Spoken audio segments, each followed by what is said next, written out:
c'est un département où il y a beaucoup d'artistes.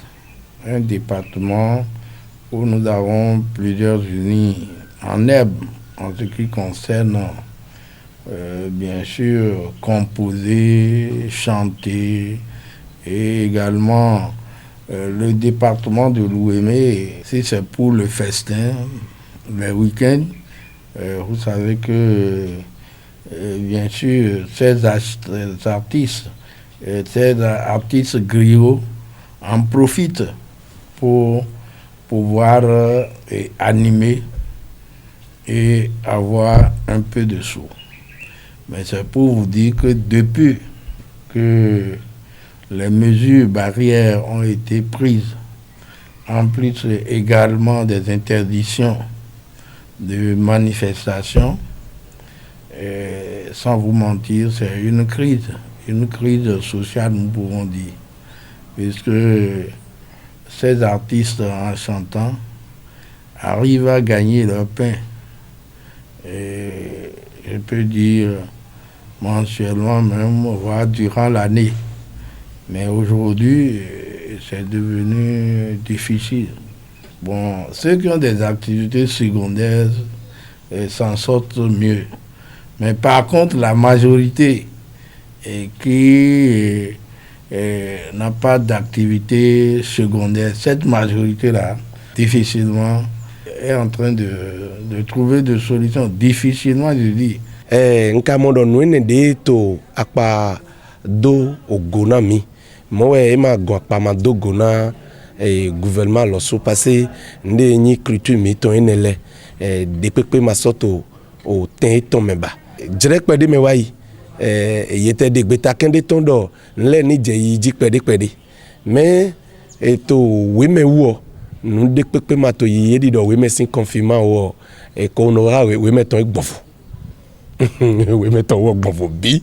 Bon, nous eto jijo to we me wo e ma egbegbo bo yi.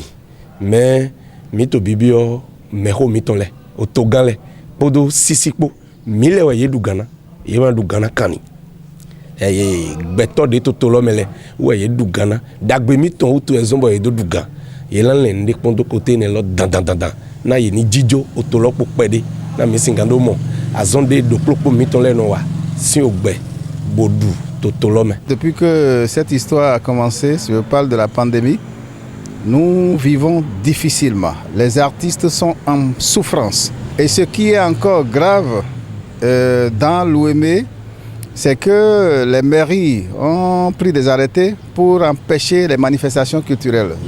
Du coup, quand vous allez dans les espaces, il n'y a pas de manifestation parce qu'on nous dit qu'on ne peut pas regrouper, même si nous faisons une manifestation, ça ne doit pas regrouper plus de 50 personnes.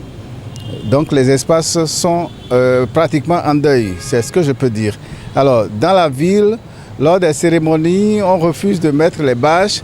Donc, ceux qui jouent sur les cérémonies, les artistes qui jouent partout dans les cérémonies ne peuvent plus jouer. Même les DJ ne peuvent plus rien faire. Donc, le secteur culturel est paralysé dans le pays, mais surtout dans l'Ouémé, c'est encore pire. Nous avons eu une rencontre avec le cabinet au ministère en charge de la culture dans la salle VIP, avec précisément le directeur général du fonds, le directeur des arts et du livre et le conseiller technique du ministre en charge de la culture. C'est par rapport aux réformes qu'on devait se rencontrer et c'est au cours de cette séance que parmi nous, quelqu'un avait posé la question de savoir ce que nous avons fait pour ne pas bénéficier de l'appui du ministère en charge de la culture, surtout en ces temps de la pandémie. Alors, c'est en ce moment-là que le directeur général du Fonds des Arts nous expliquait. C'est vrai qu'entre-temps, j'avais eu une rencontre avec le ministre, j'avais posé le même problème et il avait dit qu'il allait faire quelque chose. Je crois que c'est le lendemain qu'il avait pris des décisions. Donc, le directeur a confirmé qu'il y a quelque chose qui est prévu pour les acteurs, mais ça va être les vrais acteurs. Parce qu'il faut reconnaître que dans nos rangs, tout le monde n'est pas artiste, tout le monde n'est pas chanteur, tout le monde n'est pas musicien. Alors, il a dit que quelque chose est prévu pour les acteurs. Comment ça va se passer, on ne sait pas encore. On ne sait pas quelle est la formule pour que le secteur culturel soit impacté. Mais ce qui est sûr, il y a une mesure d'accompagnement qui se prépare tout doucement et ça ne va pas durer selon les explications qu'il nous a données. Ça ne va pas tarder à venir.